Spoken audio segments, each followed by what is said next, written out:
Исәнмесез эфирда Татарстан хәбәрләре программасы студияда Ойгел Бәдретдинова.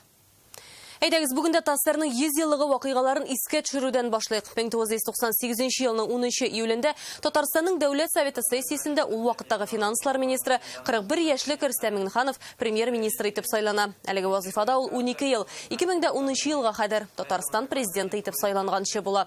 Шул ук көнне республиканың ул вакыттагы президенты Минтимер Шәймиев җир кодексы турында карар кабул итә. Әлеге карар Россия тарихында беренче тапкыр җирне шәхси милек итеп теркәргә мөмкинлек бирә. 1927 елның 10 июлендә Булат Батыр тарихи фильмын төшерер өчен Казанга кино төркеме килә. Аны башкаланың Кремлендә төшерәләр. Сүзләрсез генә экранда титрлар белән сюжеты Пугачев бунты турында. Әлеге картина ТАССРның иң беренче нәфис фильмы була.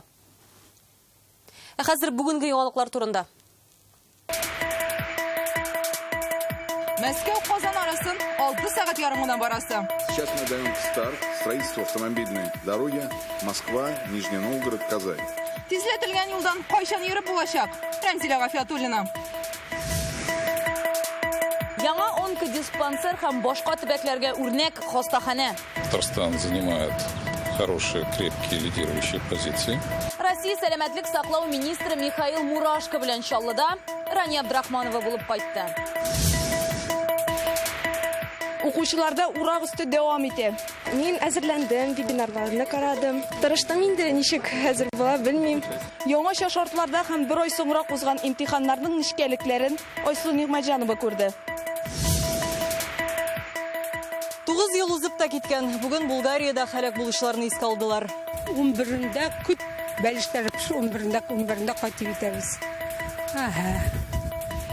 11-дә әнисе бүтән хәбәрен алды. Вакыт та дәваламый торган тирән яралар турында. Алия Хайретдинова.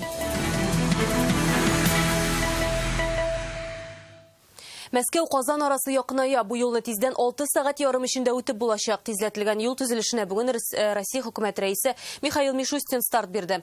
Премьер-министрның Татарстанга эш сәфәре дәвам итә. Бүген ул республика президенты белән көнен Алабугада үткәрде. Европа көнбатыш Кытай юлын төзү буенча киңәшмә уздыра. Әңгә хәдәр махсус икътисади зона эшчәнлеге белән таныштылар. 2005 елда ачылышында катнашканнан соң Татарстанның әлеге сәнәгать мәйданы үсешеннән премьер-министр канәгатьме.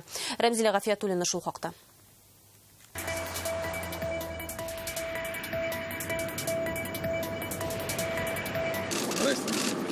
Алабуга махсус икътисади зонасына Михаил Мишустинның беренче генә килүе түгел, заманында махсус икътисади зоналар белән идарә итү федераль агентлыгы җитәкчесе буларак, аның барлыкка килүенә зур өлеш кертә. 2005 елда ачылыш тантанасында да катнашты.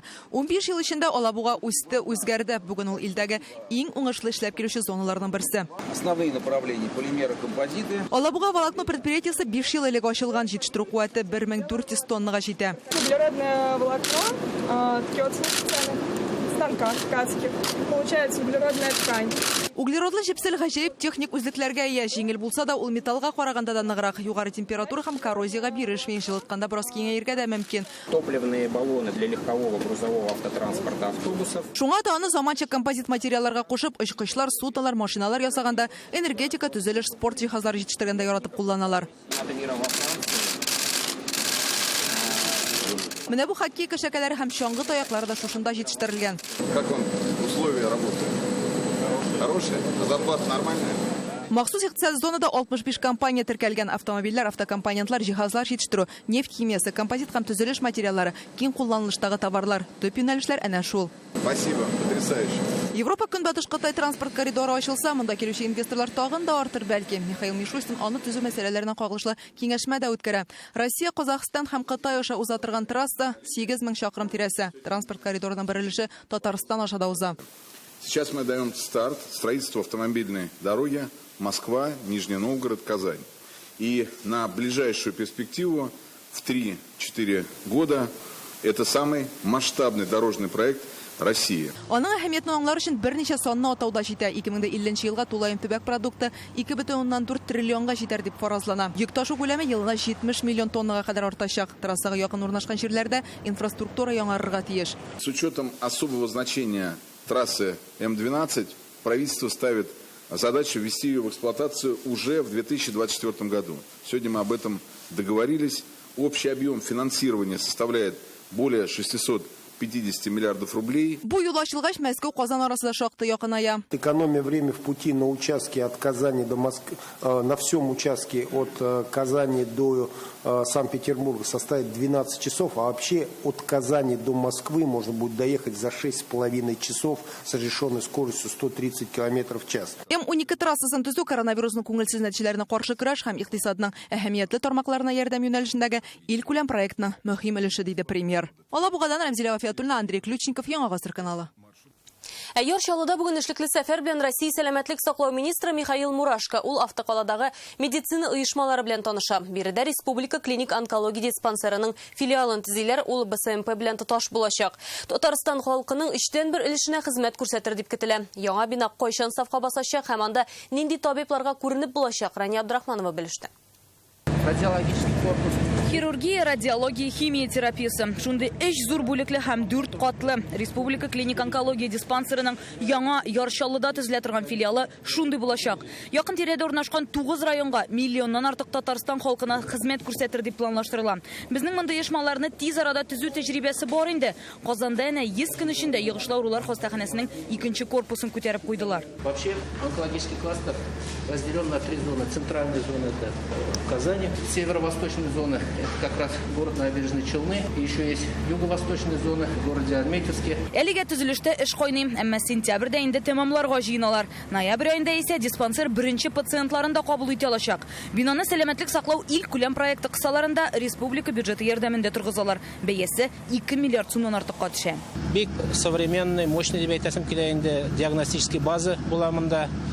Әле без бик күп кешене кабул итә алмыйбыз.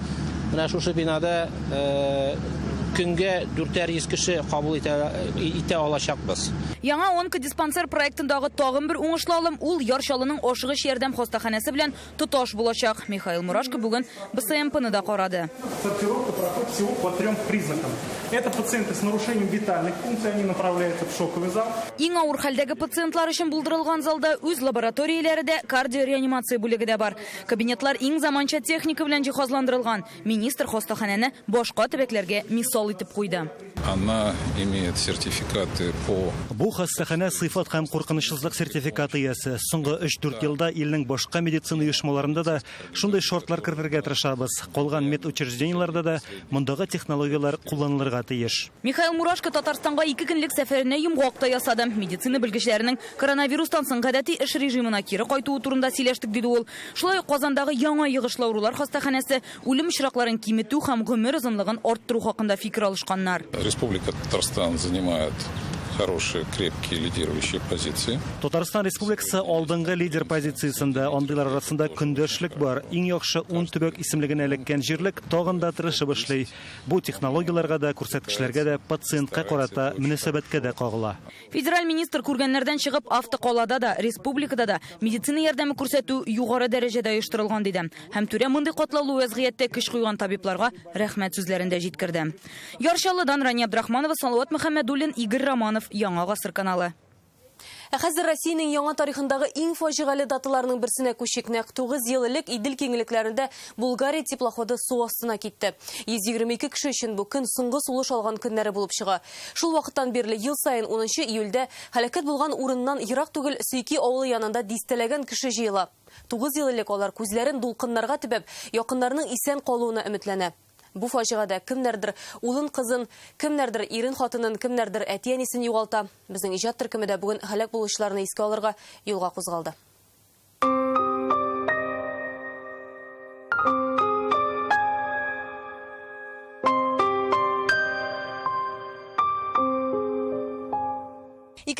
Елның 10 июлендә искән җил бүген дә үзен хәтерләтә. Көн бик җиләс. Инде нәкъ менә бу ноктадан карасак, яр буеннан 1-2 километр ераклыкта Булгария теплоходы су астына китә дә инде. Ул вакытта искән көчле җил теплоходны шул кадәр авыштыра ки, ачык иллюминаторларга су зур тизлек белән тула башлый. Теплоход берничә минут эчендә күздән югала.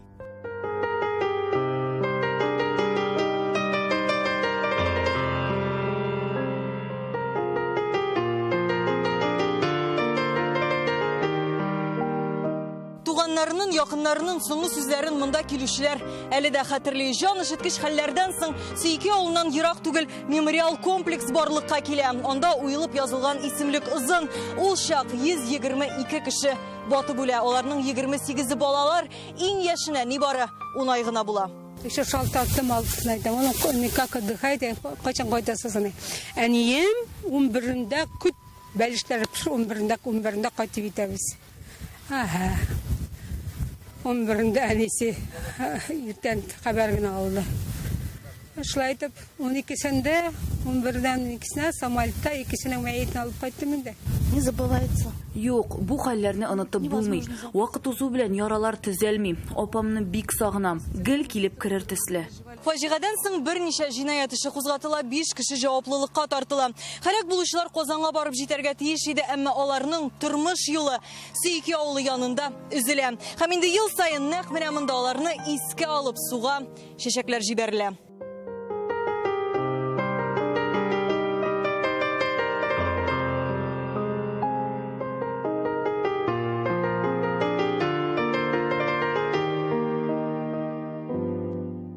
Камытамагы районыннан Алия Хайреддинова, Илшат Мөхәммәтов, Яңа Гасыр каналы.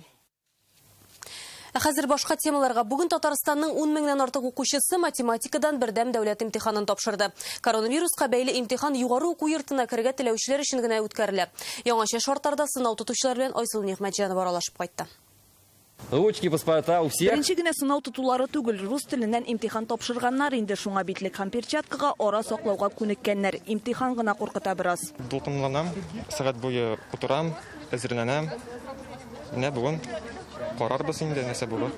Бик куркам, вебинарларны карадым.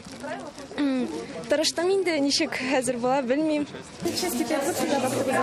Тән температурасын үлчәп һәм металл рамкасы аша үтеп, берәм-берәм бүлмәләргә керәләр. 15 аудитория әзерләнгән. Һәрберсендә 9 кеше генә. Гомумән республиканың чыгарылыш сыйныф укучылары арасында техник һөнәрләргә кызыксыну арта. Аларның 60% математиканың профиль өлешен сайлый.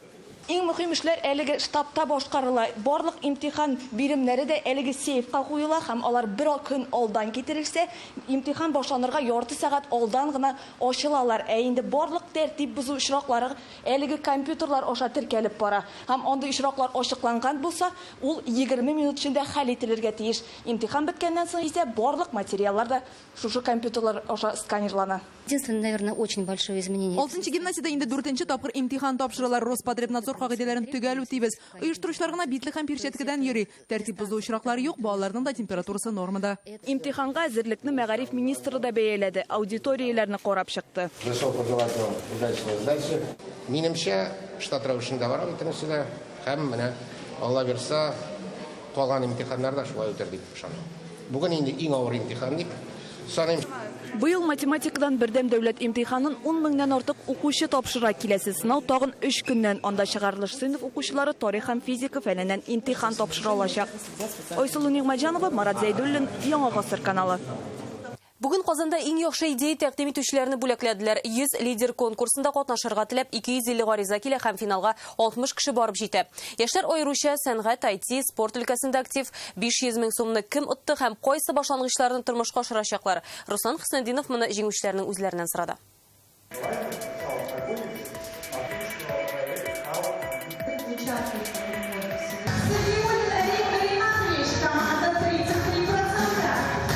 Бүген алар барысы да җиңүче Марат Галләмов конкурста катнашу өчен Чиләбедән үк килгән. 3 ай дәвамында алар бер команда булып IT өлкәсенә яңалык кертү өчен тырыша. Һәрбер кеше үз телефонына, смартфонына приложение куеп, үзенең ТСЖ яки управляющий компаниясе белән элемтәгә керә ала. Шунда ук карый ала үзенең квитанцияларын, өйләрендә нинди эшләр эшләнгән, фото, видео фиксациясын карый. Һәм аның хакларын белә. IT өлкә үсен өчен хөкүмәт үз чиратында ярдәм күрсәтергә әзер. Соңгы 6 елда гына әлеге тармакта көч куючы хезмәткәрләргә ихтыяҗ 50%-ка арткан. Татарстан хәзер Россиянең төрле төбәкләреннән килгән IT белгечләрнең үз проектларын тормышка ашыручы үзәккә дә әйләнде. Бүгенге конкурсантлар коронавирус белән бәйле чикләүләр кертелү сәбәпле бизнес алып барырга өйрәтә торган дәресләрдә онлайн катнашты. Видео элемтә аша 50 сәгать аралашырга да туры килгән. Бергә эшләделәр, курыкмыйча. Үзләре карар. Алар уйлыйлар. Аларныкы бетен сөзін қолда. Өз қолды болмаса, бірінші болмас. Айдар Ашрапов робототехник өлкәсенең замана белән бергә баруын испатлау өчен алына. Бүген ул җиңүче булып танылды. Балаларны эшкә урнаштыру өлешенә кадәр барып җитәбез. Безнең 3 этап башта начальный уровеньнар, андары инде профессиональны өйрәнәчәкләр. И 3нче этап аларның наставниклары була шул безнең инвест IT компаниялар. Конкурсның җиңү фонды 500 мең сум, аның ярдәмендә проектларны тормышка ашырачаклар. Руслан Студинов, Ринат Сафин, Яңа Гасыр каналы. Зур шәһәрдән ял итү өчен казанлылар көньякка диңгез янына яшәргә күченә. Яңа шаукым турында тулырак реальное время интернет басмасында укыгыз. Сез Татарстан хәбәрләре тапшыруының төп чыгарылышын карыйсыз алдагы минутларда. Штрафларны түләргәме, әллә көтәргәме? Вы заплатили этот штраф. Он ушел уже куда-то там в недра нашего бюджета. Үз изоляция режимын бузучыларны амнистия көтәргә мөмкин. Бу хакта Алия Хайретдинова. 1 километрга сузылган 204 хезмәт. Biz аларда sıklanıp biter almıyoruz. Баядан бирле карап барабыз, укып барабыз. Кош очышы биеклегеннән төшерелгән сүрәтләрне Айсын Нигъмәтҗанова күреп кайтты. 2025 елга Казанда уртача эш хакы 55 мең сумга җитәр дип көтелә. Башкала мэры шулай диде. Бүген Илсур Метшин Бердәм Россия партиясенең җирле бүлекчәсе конференциясендә Фирханың сайлау алды программасын тәкъдим итте. Исегезгә төшерәбез, сентябрьнең 13-ндә шәһәр думасына депутатлар сайлаячакбыз. Бердәм Россиялеләр аңа вируска каршы стратегия белән бара. Бердәм Россиялеләрнең ниятләрен Рәмзилә Гафиятуллина тыңлап кайтты. На нынешние выборы в Казанскую городскую думу мы идем с новой программой действий. Сәламәт халык, яшел шәһәр, керемнәрен арттыру һәм дөнья күләм дәрәҗәдә яхшы белем. Бердәм Россияләрнең Казан бүлекчәсе сайлауга шундый ниятләр белән бара. Бүген алар белән залдагыларны шәһәр мэры Илсур Метшин таныштырды. Программаны Фирканың чираттагы конференциясендә тәкъдим иттеләр. Аның үзәгендә кеше.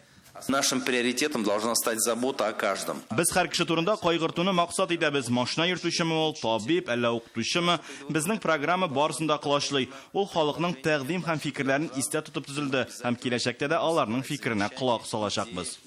Мәдәният йортлары төзекләндерелә. Яшүсмерләр өчен үзәкләр, балалар өчен лагерьлар эшли.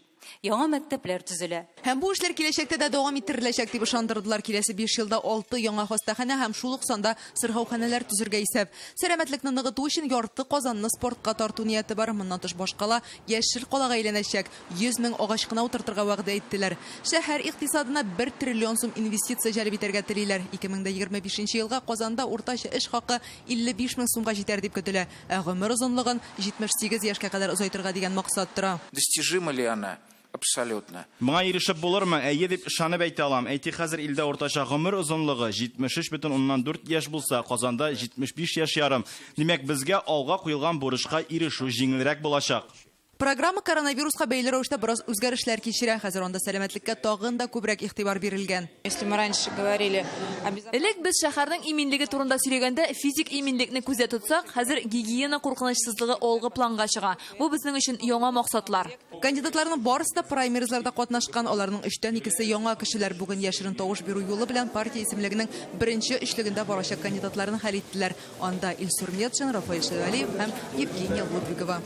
Программаның төп үзәгендә кеше тора, Казанда яшәүче кеше тора, аның яшәү сыйфаты, без инде барлык булган ресурсларны да шушы яшәү сыйфатын күтәрү юнәлешендә алып барырга тиешбез.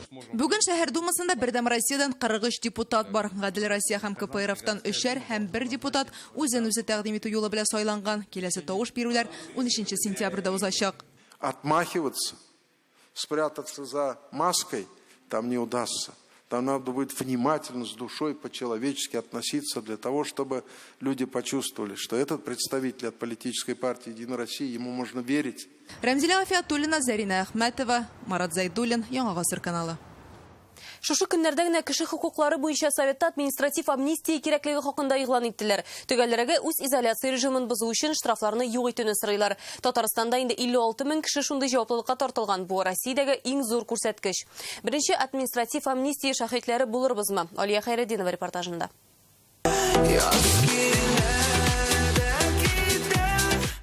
популяр җырларының берсендә уфтанма дип кабатласа да, тормышта Элвин Грейга уфтанырга туры килде. Роспотребнадзор хаты килеп төшкәч. 16 март көнне Радик Юльякшин Мәскәүдән Казанга килә, июнь айында аны 500 сумлык штраф та куып җитә.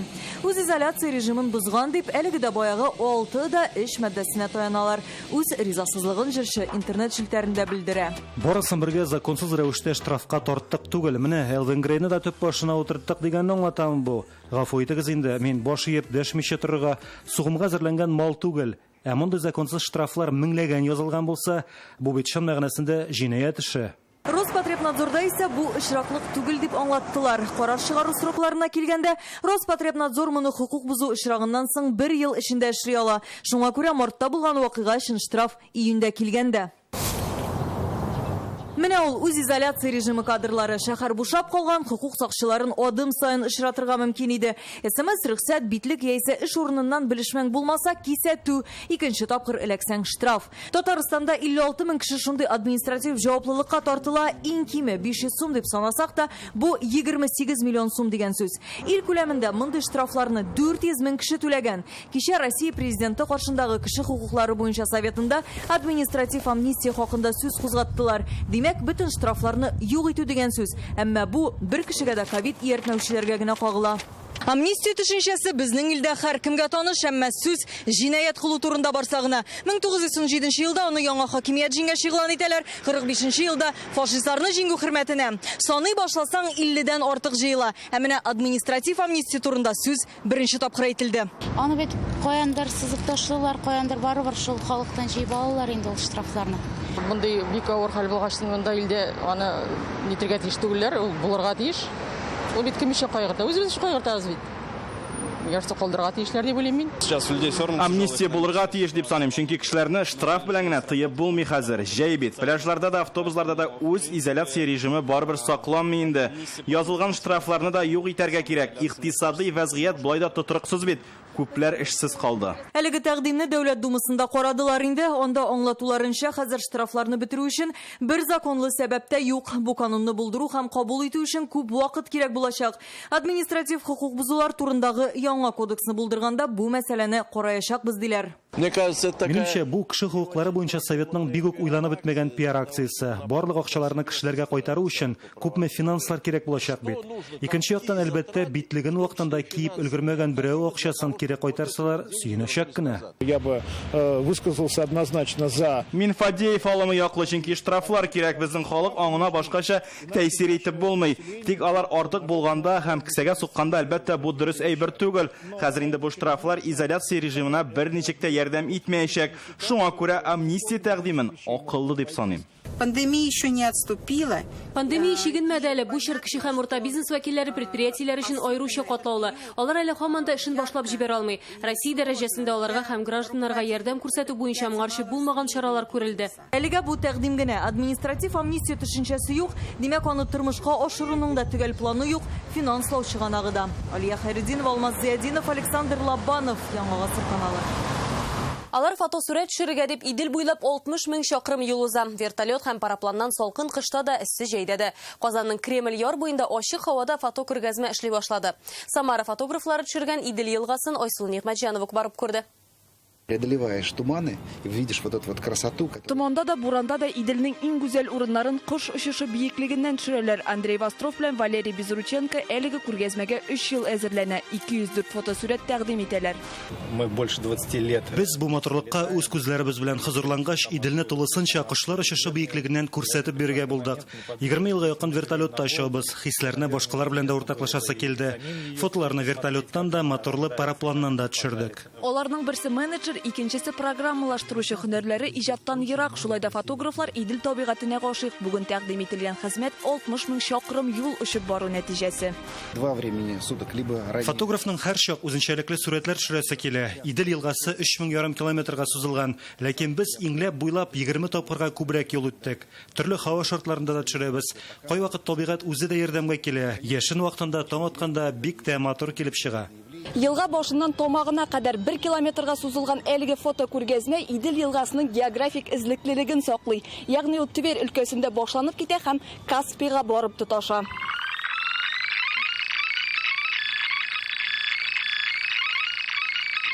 Идел бит ул, киң бит ул, һәм менә елганың нәкъ шул җире безнең Татарстаныбызга туры килә дә инде. Күргәзмә Бөек Идел юлы туристик маршрутын тагын да танытырга ярдәм итәчәк. Без Идел буе федераль округы төбәкләре белән бергәләшеп 6 маршрут буенча сәяхәт итү мөмкинлеген булдырдык. Татарстан халкы төрле милләт мәдәниятлар белән таныша алсын. Фотоларны караганнан соң һәркемдә ул урыннарны барып күрү теләге уянырга тиеш. Фотосурәтләр ярдәмендә Казан халкы искиткеч табигать дөньясын ача. Нык матур без аларга сокланып бетә алмыйбыз. Баядан бирле карап барабыз, укып барабыз, белмәгән әйберләребезне белә башладык. Прям очень были рады. Без Казанга кунакка гына килгән идек, ә монда Идел юлында урнашкан күпме шәһәрнең фотосурәтен карап йөрдек. Үзебез шунда барып кайткан кебек. Идел елгасын чагылдырган әлеге күргәзмәне 6 сентябрьгә кадәр күрергә мөмкин. Айсу Нигъмәтҗанова, Александр Лабанов, Яңа Гасыр каналы. Әлеге шундый яңалыклар иде, кичләрегез матур үтсен, исән мин булыгыз.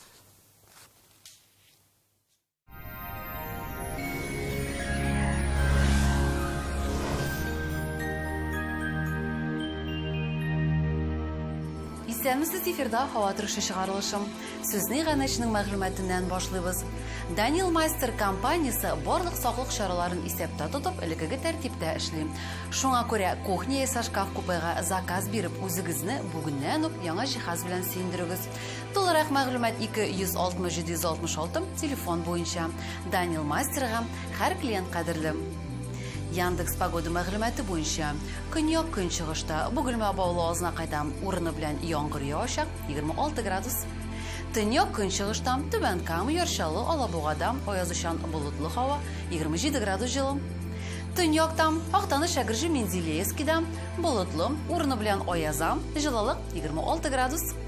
Төньяк көнбатышта эссе явым төшемнәр көтелми 27 градус җылы. Көньяк көнбатышта Болгар буе Чүпрәледә шулай ук эссе һава саклана 26 градус җылы. Чистая нурлатма төшермешендә антициклон тәэсирендә көн кояшлы булачак 27 градуска кадәр җылы. Республика халкының күп акча чыгармый гына сәламәтлеген кайгырту мөмкинлеге бар. Июльнең 2-сеннән 30-на кадәр Эконом, аптека от склада, бережный аптекаларында покупай выгодно ташлама белән сатып ал акциясе дәвам итә. Үзегезне саклагыз, сәламәт булыгыз. Покупай выгодно в аптеках Экона, аптеках от склада и бережных аптеках. Троксивазин 183 рубля, Нурофен 134 рубля, Альмагель А 219 рублей. Покупай выгодно в аптеках Экона, аптеках от склада и бережных аптеках. Пациентларны умыртка авырулары белән еш кына хирургка юлыйлар. Минем умыртка бүсерен алдылар инде. Һәм янә барсы да кабатлана. Арка авырта. Көч хәл белән йөрим. Кабат операциягә юлыйлар. Миңа нишләргә? Доктор Ост медицина үзәгендә дәвалау өчен операция урынына алдынгы технологияләр кулланыла. Уникаль робот умыртка баганасын элекке хәленә кайтарга ярдәм итә. Бүсер, кан тамырларын һәм нерв системасын азат итеп, мөстәкыйль рәвештә үз урынына кайта башлый. Авырту бетә, хәрәкәтләнү җиңелләшә. Доктор Ост федераль шелтәрнең медицина үзәге сезгә операциясыз һәм авыртусыз умыртка баганасы һәм буыннар белән булган проблеманы хәл итүдә ярдәм итә. 10 ел дәвамында Россиянең 10 шәһәрендә клиника табиблары ярдәмендә 10 меңгә якын кеше операция ясамыйча ярдәм ителгән. Мәркәзебез Казанда аязучан болытлы һава, көндез 26-28 градус җылы, җил көнчыгыштан уртача тизлектә. Атмосфера басымы төркемеш баганасының 758 мм тәшкил итә. Һаваның чагыштырмача дымлылыгы 44%. Җирнең магнит кыры тыныч. Бу атнада һава торышы белән сезне мин иркә таныштырдым. Киләсе очрашларга кадәр.